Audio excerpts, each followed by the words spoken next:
రవి గారికి, సురేష్ గారికి,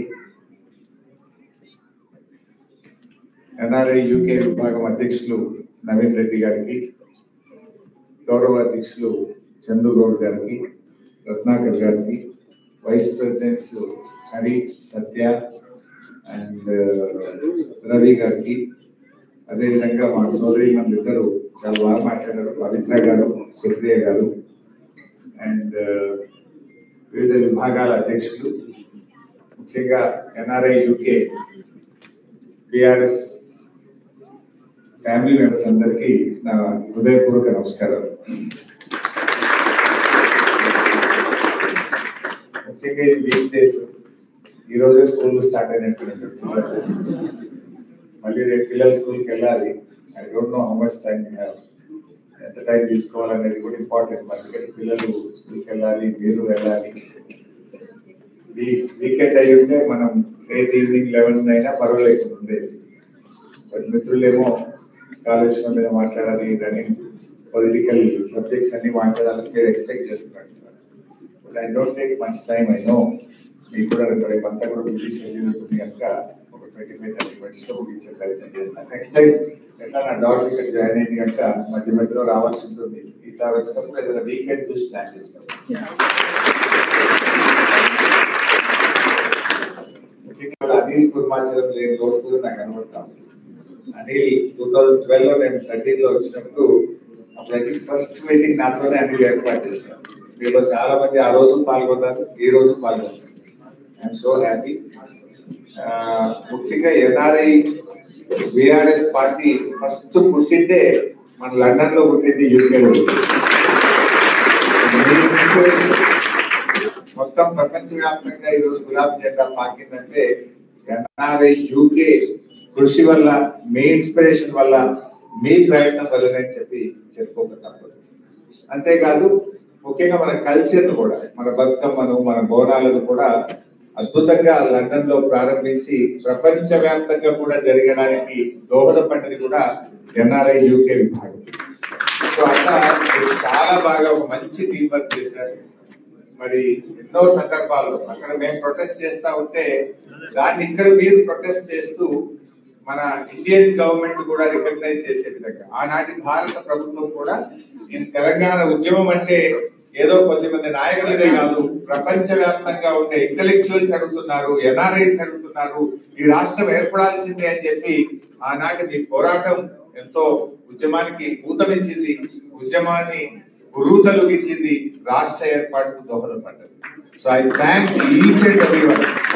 ఆ రోజు నుంచి ఈ రోజు వరకు కేసీఆర్ గారి నాయకత్వానికి సపోర్ట్ చేస్తూ ఈ గులాబీ జెండాను ముందుకు తీసుకుపోయిన మా యూకే ఎన్ఆర్ఐ విభాగం ఈ రోజు మీటింగ్ లో ఉండొచ్చు, ఉండకపోవచ్చు, కష్టపడ్డ ప్రతి ఒక్క వ్యక్తికి నేను యావత్ తెలంగాణ ప్రజల పక్షాన, బిఆర్ఎస్ పక్షాన వారికి హృదయపూర్వక ధన్యవాదాలు తెలియజేస్తాను. మిత్రులారా, చాలా విషయాలు మీకు తెలుసు. ఈరోజు బిఆర్ఎస్ పార్టీ కేసీఆర్ గారి నాయకత్వంలో ఎన్నో అద్భుతాలు సాధించింది. ఒకప్పుడు భారతదేశంలో ఏముండేదంటే బెంగాల్ ఆచరిస్తుంది, దేశం అనుసరిస్తుంది అనేవారు. కానీ కేసీఆర్ గారి చరిత్రను తిరగరాసిండ్రు, తెలంగాణ ఆచరిస్తుంది, భారతదేశం అనుసరిస్తుంది గొప్పగా 10 ఏళ్లలో చేసి చూపించారు కేసీఆర్. ఇదేదో పొలిటికల్ స్పీచ్ కాదు. మీరు లాస్ట్ 10 years లో చూస్తే, మీరు గూగుల్లో సెర్చ్ చేస్తే పర్ క్యాపిటా ఇన్కమ్ లో మన తెలంగాణ రాష్ట్రం దేశంలో అగ్రగామిగా ఉంటుంది. పర్ క్యాపిటా పవర్ కన్జంప్షన్ లో ఇండియాలో మనం టాప్ 2-3 లో ఉంటాం. మన జిఎస్డిపి గ్రోత్ రేట్ లో ఇండియాలో ఏ స్టేట్ కూడా మన దరిదాపుల్లో కూడా జిఎస్డిపి గ్రోత్ రేట్ లో ఉండదు. ఎవ్రీ హౌస్ హోల్డ్, ప్రతి ఇంటికి స్వచ్ఛమైన త్రాగునీరు అందించింది కేసీఆర్ గారు. యాక్చువల్ గా మన ఎలక్షన్ మేనిఫెస్టోలో పెట్టలేదు, కానీ కేసీఆర్ గారు తనకు తానే డెడ్ లైన్ పెట్టుకున్నారు. ఓ రోజు అసెంబ్లీలో మాట్లాడుతూ వచ్చే 3 ఏళ్లలో ప్రతి ఇంటికి త్రాగునీరు ఇవ్వకపోతే మళ్ళీ ఎన్నికల్లో పోటీ చెయ్యము అని చెప్పాడు కేసీఆర్. మా గుండెలు అదిరిపోయింది అసెంబ్లీలో ఉన్నాం, ఇంత ధైర్యంగా చెప్పిండు. ఎందుకంటే మనకంటే ముందు 60 ఏళ్ళు పాలించిన వాళ్ళు ఉన్నారు. 60 ఏళ్లలో చేయని పనిని 3 ఏళ్లలో చేస్తాను. ఒక మారుమూల గోండుగూడెం నుంచి హైదరాబాద్ నగరం వరకు ప్రతి ఇంటికి స్వచ్ఛమైన శుద్ధి చేసిన త్రాగునీరు అందిస్తాను. ఆ ప్రోగ్రామ్ పేరే మిషన్ భగీరథ అని ఒక ప్రోగ్రామ్ పెట్టారు. నిజంగా ప్రతిరోజు ఉదయం లేస్తే మనం కాఫీ టీ ఎట్లా తాగుతామో కేసీఆర్ గారు ఉదయం లేవగానే 2 పనులు చేసేవాడు. పవర్ అసలు మనం బీఆర్ఎస్ పార్టీ అధికారంలోకి వచ్చినాడు రాష్ట్రంలో హైదరాబాద్ లో 4 hours పవర్ హాలిడే. గ్రామీణ ప్రాంతాల్లో అయితే పొద్దున 6కి పోతే రాత్రి 6 దాకా కరెంట్ రాదు. కరీంనగర్, వరంగల్, ఖమ్మం, నల్గొండ, నిజామాబాద్ ఇట్లాంటి జిల్లా హెడ్ క్వార్టర్స్ అయితే daily 6 hours power cut. Industries కు 3 days పవర్ హాలిడే. ఆ సిచ్యువేషన్ లో రాష్ట్రం ఏర్పడ్డది. కానీ 1 year లో ఎగ్జాక్ట్లీ ఇయర్ అది గ్రామీణ ప్రాంతమా, పట్టణ ప్రాంతమా, హైదరాబాద్ నగరమా, అది పరిశ్రమల, గృహ అవసరాల, వ్యవసాయమా, ఎవ్రీ కన్స్యూమర్ 24/7 క్వాలిటీ పవర్ ఒక్క సంవత్సరంలో ఇచ్చి చూపించాడు కేసీఆర్. 60 ఏళ్లలో దాన్ని దాన్ని ఒక్క సంవత్సరంలో చేసి చూపించింది బీఆర్ఎస్ ప్రభుత్వం. అంటే అది కమిట్మెంట్, డెడికేషన్. ఉదయాన్నే మనం కాఫీ తాగినట్టు కేసీఆర్ గారు పొద్దున్న లేవగానే ఇలా పవర్ డిమాండ్ ఎంత, ప్రొడక్షన్ ఎంత, what is the gap, how to meet it out, ఎంత పర్చేస్ చేయాలి అవసరమైంది అని ఉదయాన్నే ఫస్ట్ తన ఐప్యాడ్ తీసుకొని పవర్ డిపార్ట్మెంట్ చూసేవారు. దెన్ మిషన్ భగీరథ ప్రోగ్రెస్ చూసేవారు. ఇట్లా ఒక డెడికేషన్ తో పనిచేస్తారు. Not like a chief minister, he work like a CEO of an organisation. అంత డెడికేటెడ్ గా, ఫోకస్డ్ గా పనిచేయడం వల్ల ఆ రకమైన అద్భుతమైన ఫలితాలు వస్తాయి. సో మనం చేసిన తర్వాత భారత ప్రభుత్వం తెలంగాణ వైపు చూసింది. ఆ మిషన్ కాకతీయని రిప్లేస్ చేసి హర్ ఘర్ కో జల్ అని ఒక ప్రోగ్రామ్ స్టార్ట్ చేసింది. ఇండియా మొత్తం కూడా మేము నీళ్ళు ఇస్తాం. ఫస్ట్ టార్గెట్ 2020 పెట్టిండ్రు, 23 పెట్టిండ్రు, ఇప్పుడు 25 పెట్టిండ్రు, మళ్ళీ ఇప్పుడు 28 కు ఎక్స్టెండ్ చేసింది. 3 ఏళ్లలో చేస్తామంటే కేసీఆర్ 3 ఏళ్లలో చేశారు. 10 ఏళ్ళైనా కూడా ఇంకా భారతదేశంలో ఆ ప్రోగ్రామ్ ఇంకా పూర్తి కాలేదు. సరే, అఫ్ కోర్స్ మనము ఈ దేశానికి ఉపయోగపడ్డాం, ఈ దేశానికి మార్గదర్శకంగా నిలిచాం. మనం పెట్టిన పేరు మిషన్ భగీరథ, కేంద్ర ప్రభుత్వం పెట్టింది హర్ ఘర్ కో జల్. ఈ రోజు ఒక 70-80% ఆఫ్ ఇండియా కంప్లీట్ అయింది. ఇంకో 20% ఉంది, ఇంకో 2-3 years లో కావచ్చు. అది తెలంగాణ రాష్ట్రం, బీఆర్ఎస్ పార్టీ ఈ దేశానికి ప్రతి ఇంటికి త్రాగునీరుకు మార్గదర్శకమైంది. అలాగే మనం ఇంకో ప్రోగ్రామ్ చేస్తాం, దట్స్ కాల్డ్ మిషన్ కాకతీయ. తెలంగాణలో చాలా చెరువులు ఉంటాయి. మనందరం ఏదో ఒక గ్రామం నుంచి వచ్చిన వాళ్ళమే. బ్యాక్ అండ్ ఏదో ఒక ఊరు ఉంటుంది మనకు. సో ఏ ఊర్లో పోయినా 10 చెరువులు, 20 చెరువులు, 30 చెరువులు ఉంటాయి, కుంటలు, చెరువులు. సో అవన్నీ కూడా ఉమ్మడి ఆంధ్రప్రదేశ్ లో పట్టించుకోకపోతే మనం మిషన్ కాకతీయ అనే ఒక ప్రోగ్రామ్ స్టార్ట్ చేసి renovation and restoration of village tanks. అందులో నీళ్లు బాగుంటే గ్రౌండ్ వాటర్ టేబుల్ పెరుగుతుంది, బావుల్లో నీళ్లు ఉంటాయి, బోర్లలో నీళ్లు ఉంటుంది, వ్యవసాయం బాగా అభివృద్ధి చెందుతుంది. అందరికీ కూడా, పశువులకు, పక్షులకు, ముఖ్యంగా చేపలు అంతా కూడా ప్రజలు, గ్రామీణ పల్లె ప్రజలందరికీ ఉపాధి అవకాశాలు దొరుకుతాయి. సో ఆ ప్రోగ్రాం బాగా చేసాం మనం. ఒక వార్ ఫుటింగ్ లో దాదాపు 30,000 చెరువులను 3 సంవత్సరాల్లో రిస్టోర్ చేసినాం మిషన్ కాకతీయ. ఆ ప్రోగ్రాం మొత్తం దేశం యొక్క దృష్టి ఆకర్షించింది. అప్పుడు కేంద్ర ప్రభుత్వం అమృత్ సరోవర్ అనే ఒక ప్రోగ్రాం తీసుకొని అందరినీ తెలంగాణకు పంపించారు. Central water commission chief engineers, వివిధ రాష్ట్రాల నుంచి ఎంతో మంది ఇరిగేషన్ డిపార్ట్మెంట్ అధికారులు తెలంగాణకు వచ్చి మన ప్రోగ్రామ్ ను చూసి భారతదేశం మొత్తం కూడా అమృత్ సరోవర్ పేరు మీద ఒక ప్రోగ్రామ్ చేస్తారు. సో అట్లా ఒకటిగా మన రైతుల కోసం first of it's kind in our country అసలు రైతులకు నేరుగా క్యాష్ ఇన్సెంటివ్ ఇవ్వడం. అంటే వ్యవసాయం ఇవాళ రేపు గ్రామీణ ప్రాంతాల్లో ఏమైంది, వాడు 100 ఎకరాల భూమి ఉండని, 50 ఎకరాల భూమి ఉండని, 10 ఎకరాల భూమి ఉండని, రైతుకి ఎవడన్నా పిల్లని బట్టి ఇవ్వడానికి రెడీగా లేదు. యూకేలో వచ్చి వాడు చిన్న వాచ్మెన్ జాబ్ చేస్తే వెతికిస్తారు. కారణం ఏమైంది, ఎందుకు జరిగింది అంటే రైతు అంటే ఆదాయం తగ్గింది, రైతు వ్యవసాయం అంటే చిన్న చూపు అయింది, అది లాభసాటిగా లేదు, ఎంత చేసినా కష్టమే అనేటువంటి భావన వచ్చింది.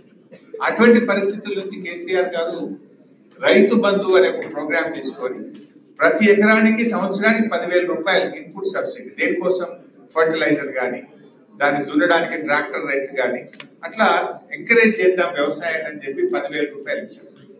24/7 క్వాలిటీ పవర్ ఇచ్చాము. చెక్ డ్యాంలు, చెరువులు బాగా చేసి ప్రాజెక్టులు కట్టి సాగునీరు అందించాము. దాంతో వ్యవసాయం లాభసాటిగా మారింది. దాని పర్యవసానమే మీరు ఒక్కసారి గుర్తు తెచ్చుకోండి, బహుశా మీ అందరికి ఎక్స్పీరియన్స్ ఉంటుంది. బిఫోర్ 2014 అండ్ ఆఫ్టర్ 2014 మీరు చూడండి ఒకసారి. 2014 ముందు ఏ కరీంనగర్, మహబూబ్ నగర్, నల్గొండ మనం ఎక్కడ పోయినా కూడా 3 లక్షలు 2 లక్షల రూపాయలకి ఎకరం భూమి ఉండేది. కానీ కేసీఆర్ గారు వచ్చిన 5 ఏళ్లలో 3 లక్షలు 30 లక్షలు అయింది, 2 లక్షలు 20 లక్షలు అయింది. అసలు తెలంగాణలో ఎక్కడ కూడా 50 లక్షల్లో భూమి లేకుండా.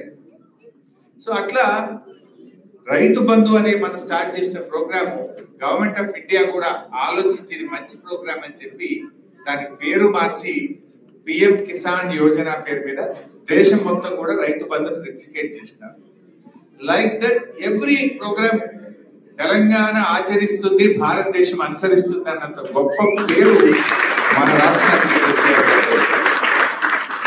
అది విద్యుత్ వినియోగంలో కావచ్చు, కరెంట్ లో కావచ్చు, రోడ్ ట్రాన్స్పోర్ట్ కావచ్చు, డ్రింకింగ్ వాటర్, అట్లా ఏ సెక్టర్ తీసుకున్నా కూడా Telangana has become a model.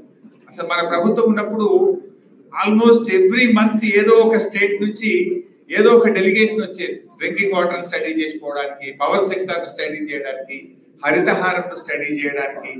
యూకేలో మేము నిన్నటి నుంచి తిరుగుతా ఉంటే జస్ట్ అకాడమిక్ గా తెలుసుకుంటున్నాం. ఒక చెట్టుకు కొట్టాలంటే ఎంత కష్టం, ఇక్కడ చెట్లను ఎంత జాగ్రత్తగా చూస్తారు, ఎన్విరాన్మెంట్ ఎంత బాగా ప్రొటెక్ట్ చేస్తారు, ఎన్విరాన్మెంట్ హౌ ఇంపార్టెంట్ హియర్ అనేది నాకు చెప్తా ఉంటారు మన మిత్రులందరూ కూడా. సేమ్ థింగ్ కేసీఆర్ గారు ఆలోచించారు. నో అదర్ చీఫ్ మినిస్టర్ ఇండియాలో ఎవరు చేసి ఉండరు. మన తెలంగాణ రాష్ట్రం ఏర్పడిన తర్వాత 7.7% గ్రీన్ కవర్ పెంచి ఇండియాలో ఫస్ట్ అండ్ నంబర్ 1 స్టేట్ గా తెలంగాణ చేసుకుంది. 10 years లో 7.7 గ్రీన్ కవర్ పెరిగింది. జనరల్ గా గ్రీన్ కవర్ పెంచితే ఓట్లు రావు, ఓట్లు వచ్చేది కాదు, ప్రజలకు వెంటనే రిలీఫ్ కానీ దాని అర్థం కాదు. దాని effect you can see after a decade, maybe a decade. So అది పొలిటీషియన్స్ కు నచ్చే ప్రోగ్రామ్ కాదు. కానీ కేసీఆర్ ఇస్ ఎ విజనరీ. నేను కాదు, నా రాష్ట్రం ముఖ్యం, నా ప్రజలు ముఖ్యం అనుకున్నాడు కనుక 10 ఏళ్లలో 7.7 గ్రీన్ కవర్ పెంచారు. దాన్ని చాలా ఇంపార్టెంట్ తీసుకుంది. ఎందుకంటే ఆరోగ్య తెలంగాణ అంటే మంచి ఆసుపత్రులు కట్టడం కాదు, మన జీవన ప్రమాణాలు పెంచడమే అది నిజంగా ఆరోగ్య తెలంగాణ అవుతుంది. సో నీ quality of air, quality of water, నీ road network, all these things are very important. అట్లా మన రాష్ట్రాన్ని అద్భుతంగా అభివృద్ధి చేసుకొని పోయినాం. సో అందుకే తెలంగాణ ఈ దేశంలోనే ఒక నంబర్ 1 రాష్ట్రంగా అభివృద్ధి జరిగింది.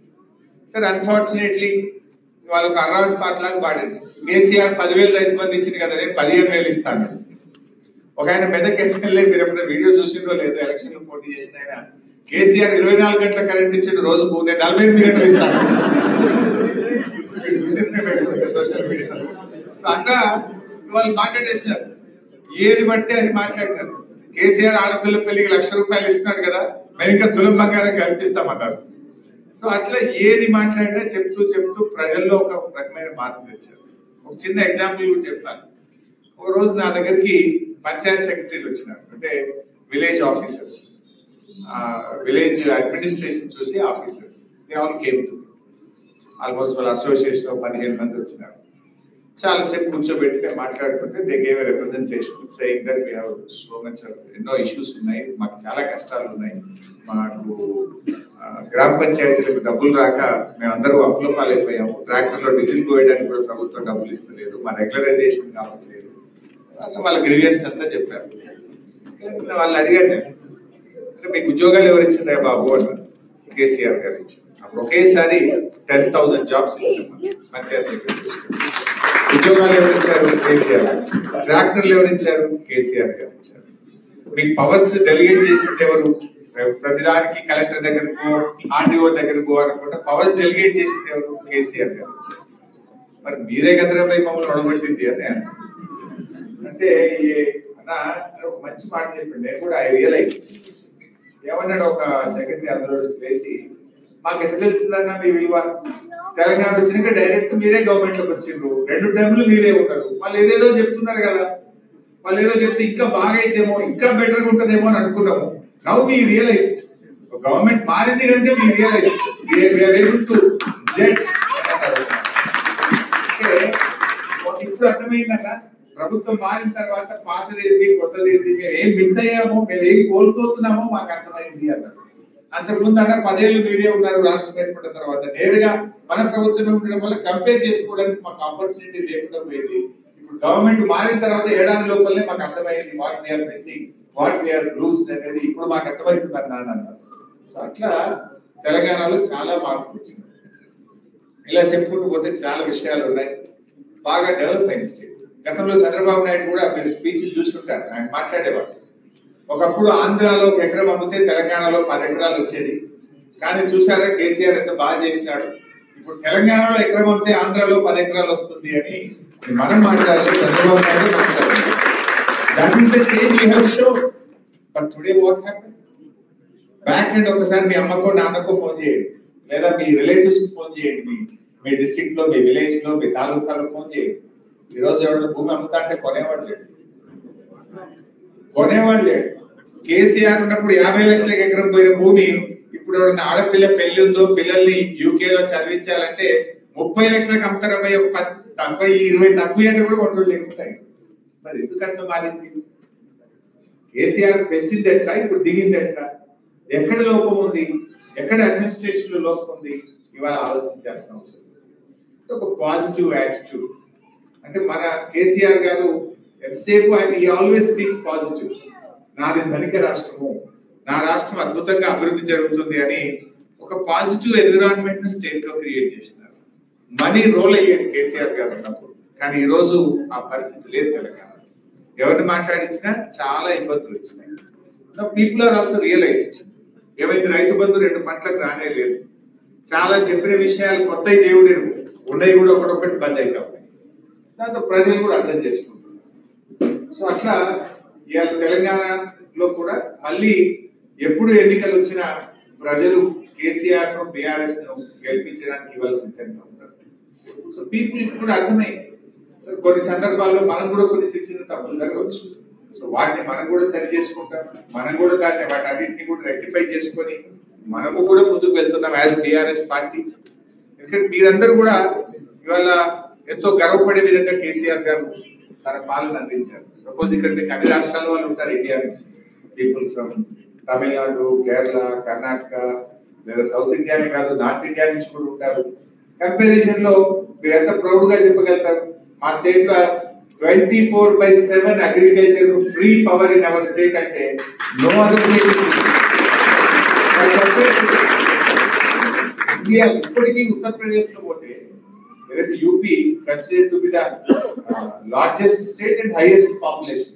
ఈ రోజు కూడా యూపీలో డీజిల్ పంపులు ఉంటాయి, కదా ఎలక్ట్రిసిటీ 100% లేదు.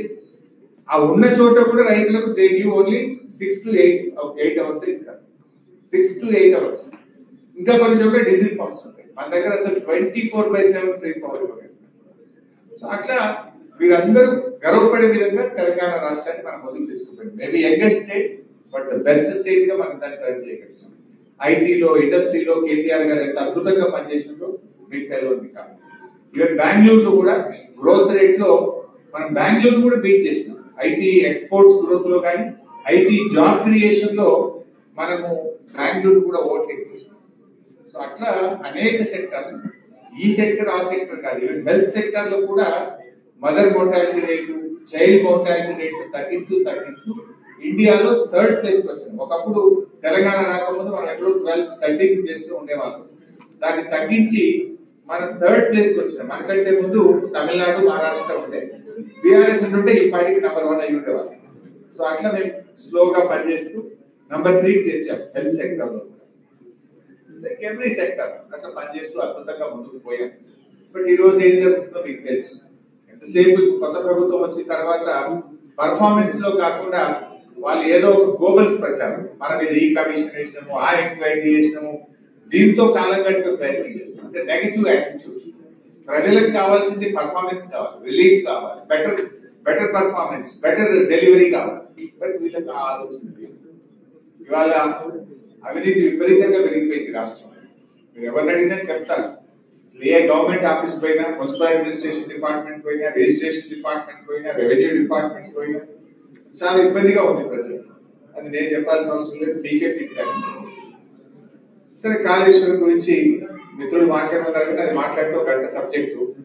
సేపు చెప్పలేదు 5-10 minutes చెప్పేస్తే మీ ఐ కెన్ అండర్స్టాండ్. చిన్నపిల్లలు వచ్చారు, పాపం ఇంతమంది మా సోదరి మనులు వచ్చారు.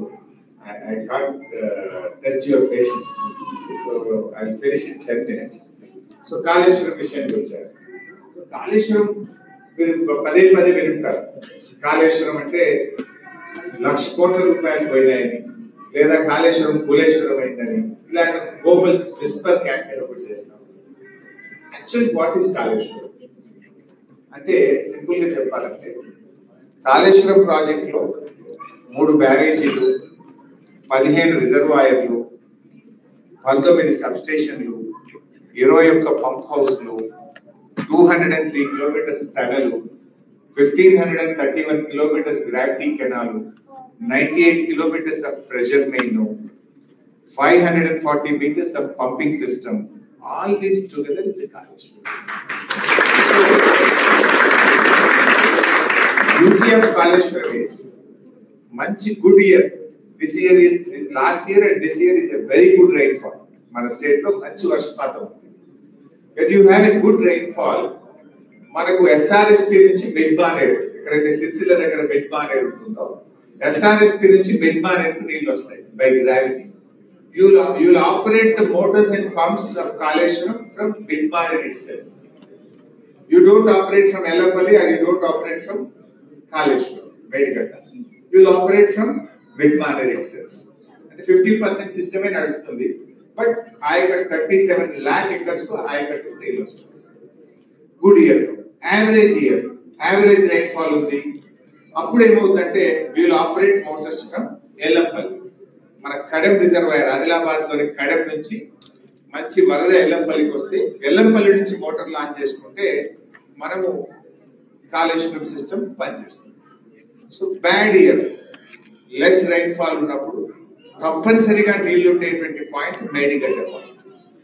అంటే ఎక్కడ వర్షపాతం లేకుండా కూడా ఆ మహారాష్ట్ర అడవుల్లో మరి ఆ ప్రాంతంలో పడ్డ వర్షం నీరుతో తప్పకుండా నీళ్లు ఉండే ప్రాంతం మేడిగడ్డ.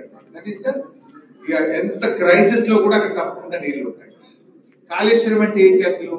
37 లక్షల ఎకరాలకు సాగునీరు అందిస్తుంది.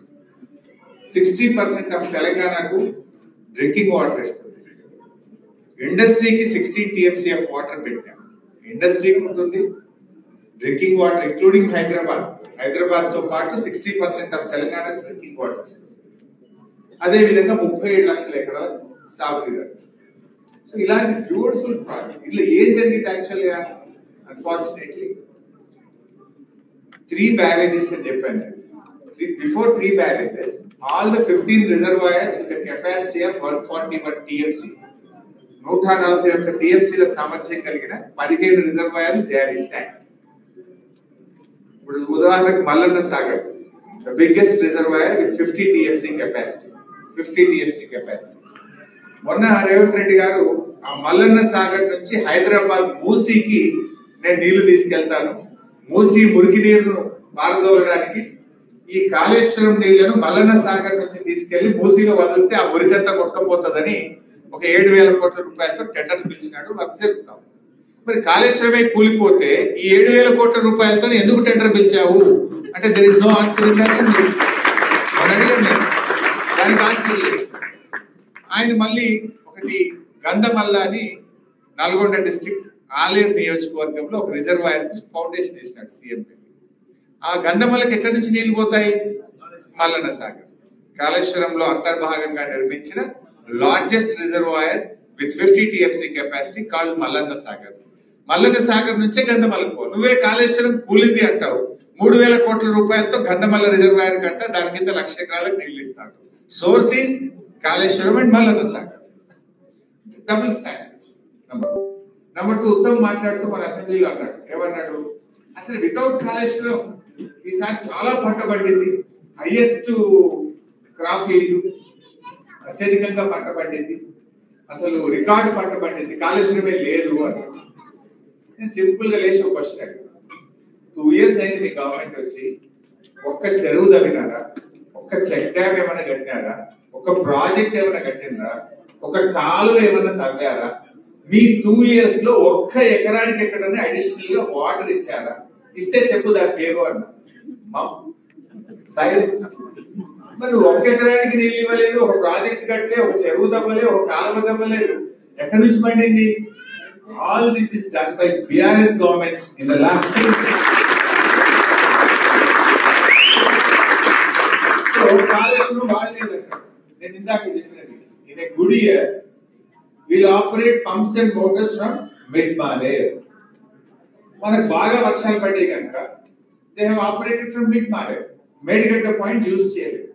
మిడ్ మానేర్ లో మోటార్ వస్తే మానకొండూరు నియోజకవర్గంలో అన్నపూర్ణ రిజర్వాయర్కి వెళ్తాయి. అన్నపూర్ణలో మోటార్లు వస్తే సిద్దిపేట నియోజకవర్గంలో రంగనాయక సాగర్కి వస్తాయి. రంగనాయక సాగర్ లో మోటార్లు వస్తే మల్లన్న సాగర్కి వెళ్తాయి. మల్లన్న సాగర్ లో మోటార్ వస్తే కొండపోచమ్మ సాగర్ వెళ్తాయి. ఇప్పుడు సిద్దిపేటలో నా కాన్స్టిట్యూన్సీ లో రంగనాయక సాగర్ కింద 1,00,000 ఎకరాల పంట పడుతుంది. బిఫోర్ తెలంగాణ జీరో ఇరిగేషన్ లేదు, నో ఇరిగేషన్ సిస్టమ్. ఈ గవర్నమెంట్ వచ్చినాక గవర్నమెంట్ తరఫున కొండా సురేఖ మినిస్టర్ వచ్చి ఆడ మోటార్ వచ్చి 1,00,000 ఎకరాలకు నీళ్లు విడుదల చేసిన స్టేట్మెంట్ ఇస్తుంది. రేవంత్ రెడ్డి అంటాడు కాళేశ్వరం కూలిపోయింది, 1 ఎకరం వస్తుంది. ఆల్ యాక్చువల్ జరిగింది ఏంటి? నేను చెప్పినట్టుగా all the system is intact. So 3 బ్యారేజీల్లో first barrage call Sundilla, then Annaram, then Medigadda. Sundilla is intact, Annaram is intact.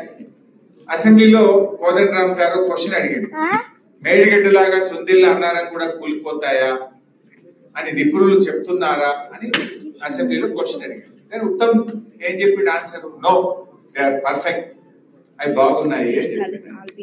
ఆ తర్వాత వచ్చింది మేడిగడ్డ బ్యారేజ్. మేడిగడ్డలో 84 గేట్స్, 85 పియర్స్, పిల్లర్ల మధ్య ఉండేది gate. There are 7 blocks, 85 piers, 84 gates.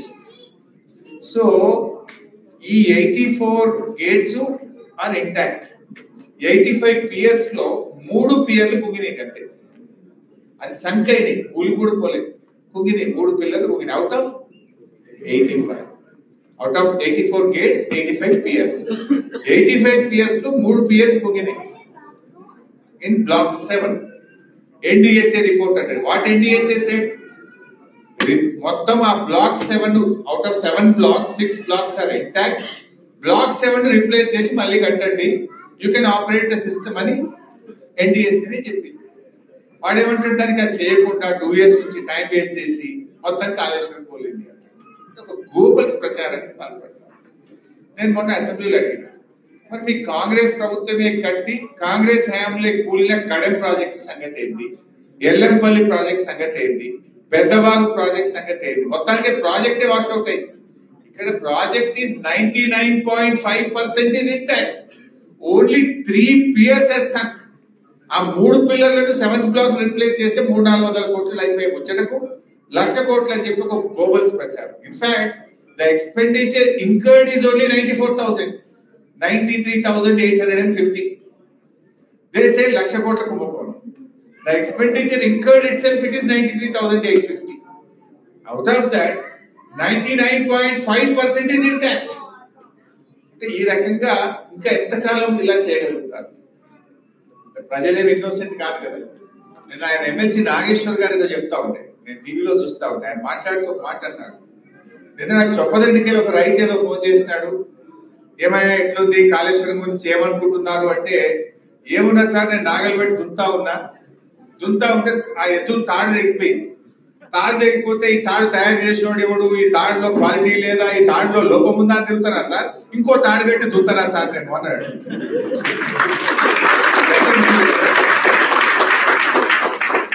Not at the cost of your farmers, not at the cost of your state. రాజకీయాలు చేయొచ్చు, but రాష్ట్ర ప్రయోజనాలు దెబ్బతీసే విధంగా, రైతు ప్రయోజనాలు దెబ్బతీసే విధంగా కాదు కదా రాజకీయాలు. ఈ రకంగా మన రాష్ట్రంలో ఇట్లాంటివి చేయడం వల్లనే ఈ రోజు రాష్ట్రం వెనుకబడతాము. ఇంకా డీటెయిల్ గా చెప్తా, నెక్స్ట్ టైం వచ్చినప్పుడు మీకు స్క్రీన్ లో పెట్టి ఇంకా డీటెయిల్ గా ట్రై టు ఎక్స్ప్లెయిన్. ఈరోజు గూగుల్లో పోయి మీరు చూస్తే కూడా ఆన్లైన్ లో మీకు మల్లన్న సాగర్ లో ఆ పంపులు నీళ్లు పోస్తా ఉంటాయి. కొండపోచమ్మ సాగర్ లో బాహుబలి మోటార్లు అక్కడ పోతే అసలు ఎంత సౌండ్ వస్తుందంటే అంత వెయిట్. ఒక నది లాంటి ప్రవాహం, ఒక మోటార్ నుంచి 3,200 క్యూసెక్కుల నీళ్ళు వస్తాయి బయటకు. 3200 క్యూసెక్స్ అంటే ఒక నది ప్రవహించేంత పెద్ద మోటార్ ఉంటుంది ఒక్కొక్క మోటార్. ఇప్పుడు ఒక మోటారు మొత్తం కరీంనగర్ టౌన్ ఎంత పవర్ వాడుతుందో ఒక మోటార్ అంత పవర్ వాడుతుంది. అయితే ఇక్కడ ఒక అదృష్టం ఏంటంటే ఈ పవర్ అనేది నార్మల్లీ మీకు తెలిసే ఉంటుంది, పవర్ ను మనం ప్రొడక్షన్ చేయగలుగుతాం కానీ కన్జ్యూమ్ చేయకపోతే అది ఇబ్బంది అవుతుంది, గ్రిడ్ కొలాప్స్ అయింది. You have to consume. Some times ఏమైందంటే టర్బైన్స్ రివర్స్ లో నడుపుతుంది గవర్నమెంట్, ఎందుకంటే ఆ పవర్ ను కన్జ్యూమ్ చేయడానికి, దాన్ని బర్న్ చేయడానికి రివర్స్ నడుపుతాం టు కన్జ్యూమ్ ద పవర్. అయితే మన కాళేశ్వరం మోటార్లు ఎప్పుడు నడుస్తాయి? మీకు అండర్స్టాండింగ్ కోసం ఏంటంటే ఇంత పవర్ ఎట్లా, అసలు అవైలబిలిటీ ఉంటుందా, what will be the cost of the power అని మన జనరల్ గా వచ్చే లే మ్యాన్ వచ్చేటువంటి క్వశ్చన్. అయితే మనకి ఎప్పుడు నడుస్తుంది ఇది? నదిలో నీటి ప్రవాహం ఉన్నప్పుడు, వర్షాకాలంలోనే నీళ్ళు ఎత్తుతాం కదా మనం. రైనీ సీజన్ లో నార్మల్ ఏమైంది, మనకు 2 బెనిఫిట్స్ ఉంటాయి. ఒకటి హైడల్ పవర్ జనరేట్ అవుతుంది, సెకండ్ ఏమో power consumption will be very less in the state. అంటే no one will run the motor. మనకు ఇంట్లో కూడా పవర్ కన్జంప్షన్, ఏసీలు వాడము, డొమెస్టిక్ యూస్ తగ్గుతుంది అండ్ అగ్రికల్చర్ యూసేజ్ తగ్గుతుంది. On the other hand you will get hydel power. మనకు జూరాలలో హైడల్ పవర్ వస్తుంది, శ్రీశైలంలో హైడల్ పవర్ వస్తుంది, నాగార్జున సాగర్ లో హైడల్ పవర్ వస్తుంది, పులిచింతల్లో హైడల్ పవర్ వస్తుంది. లాట్స్ ఆఫ్ పవర్ అవైలబిలిటీ ఉంటుంది ఆ టైంలో. మీకు పవర్ ఎట్లా ఉంటుంది అంటే సమ్మర్ లో పోతే 8 రూపీస్ యూనిట్ ఉంటుంది మన తెలంగాణలో, మన స్టేట్ ఇండియాలో.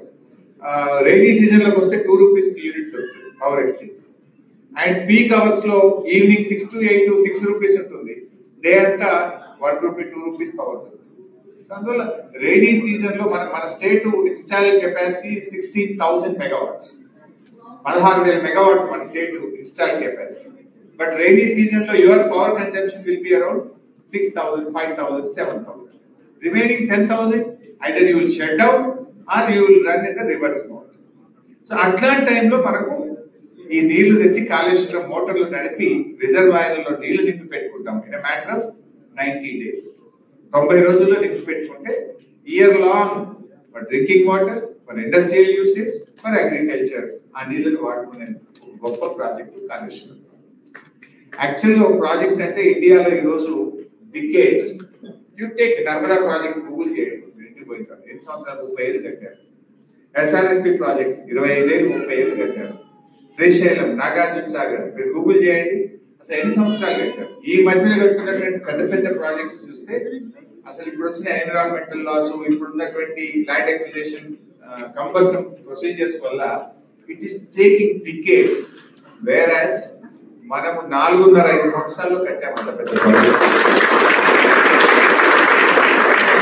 అంటే 1,00,000 ఎకరాలకు నీళ్ళు ఇచ్చేది ప్రాజెక్టే అంటారు ఇండియా, 50,000 ఎకరాలకు ఇచ్చేది ప్రాజెక్టే అంటారు, 2,00,000 ఎకరాలకు ఇచ్చేది ప్రాజెక్టే అంటారు. కానీ Kaleshwaram 37 lakh acres mega project. And ఇందులో ఒక్కొక్కటి ఒక ప్రాజెక్ట్ కదా. ఇప్పుడు Kondapochamma Sagar is a project, Mallanna Sagar is a project, Ranganayak Sagar is a project, బిడ్ Manair is a project, Annapurna is a project. Like ఇట్లా ఎన్నో ప్రాజెక్టుల సమూహం కాళేశ్వరం. అందులో నేను చెప్పిన 100 కాంపోనెంట్లలో ఒక కాంపోనెంట్ మేడిగడ్డ. ఆ కాంపోనెంట్ లో దేర్ ఆర్ 7 blocks. ఆ 7 blocks లో ఒక బ్లాక్ లో 3 PS మాత్రమే ఉండినాయి. బట్ వాళ్ళు ఏం చెప్తున్నారు, మీరు అర్థం చేసుకుంటున్నారు. సో ఇట్లాంటి దుష్ప్రచారం. ప్రజలకు కావాల్సింది ఒక ప్రభుత్వం. సరే అధికారంలో రావడానికంటే మా మీద బురద చల్లినాం, ఏదో అబద్ధాలు చెప్పినాం, సరే గెలిచినాం. గెలిచిన తర్వాత కూడా అదే రాజకీయం. యూ పర్ఫార్మ్ నావు, అది చేయట్లేదు వాళ్ళు. డెలివరీ లేదు, పర్ఫార్మెన్స్ లేదు. They understood they can't deliver. వాళ్ళు చేసిన తప్పుడు చర్యల వల్ల, పిచ్చి పనుల వల్ల ఎకానమీ స్లో డౌన్ అయింది. హైదరాబాద్ లో రియల్ ఎస్టేట్ కుప్పకూలిపోయింది. మీ ఎన్ఆర్ఐలు కూడా ఇప్పుడు ఆడ ఫ్లాట్ కొనాలంటే ఆలోచిస్తుంది. హైడ్రానట, ఇంకేందోనట భయపెట్టేసింది రేవంత్ రెడ్డి. భయపడిందా లేదా? 4 సార్లు ఆలోచిస్తుంది. ఏమో రేట్స్ పెరుగుతలేవు, ఇంకా తగ్గుతున్నాయి కదా, ఇంకా కొద్దిగా తగ్గుతాయేమో చూద్దాం, ఇంకా తగ్గుతాయేమో చూద్దాం అని ఊళ్ళో ఉన్నారా లేదా? ఏమో బాగా తగ్గినాయి అంటే ఇంకేమైనా దగ్గరగా పొందామా, ఇంకేమైనా దగ్గరగా పొందామా అనే మోడల్ వచ్చింది. సో అది ఒక గవర్నమెంట్ యొక్క నెగటివ్ యాటిట్యూడ్ వల్ల ఇవాళ తెలంగాణ రాష్ట్రం వెనుకడుగు పడతాం. ప్రజలు ఆలోచనలో పడ్డారు, ప్రజలు రియలైజ్ అయినారు. డెఫినెట్ గా రేపు మళ్ళీ వచ్చేది బీఆర్ఎస్ గవర్నమెంట్. బొమ్మాటికి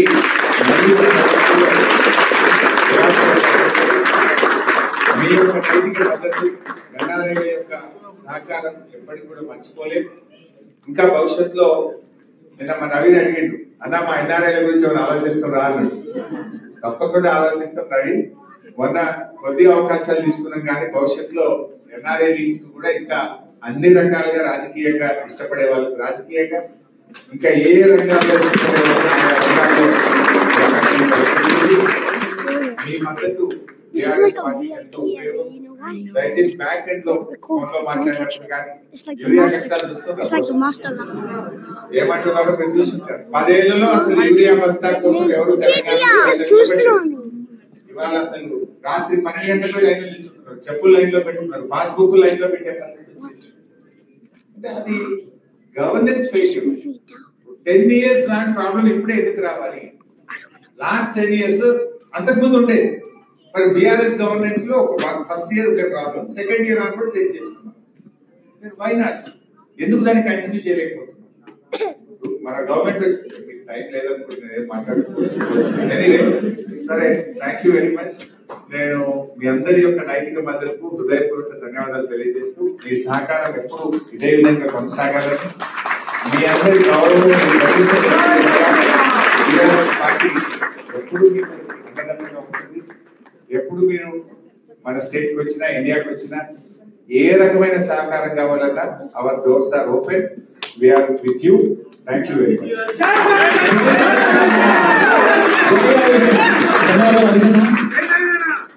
అందరూ గట్టిగా ఒకసారి ధన్యవాదాలు తెలియజేసుకుంటూ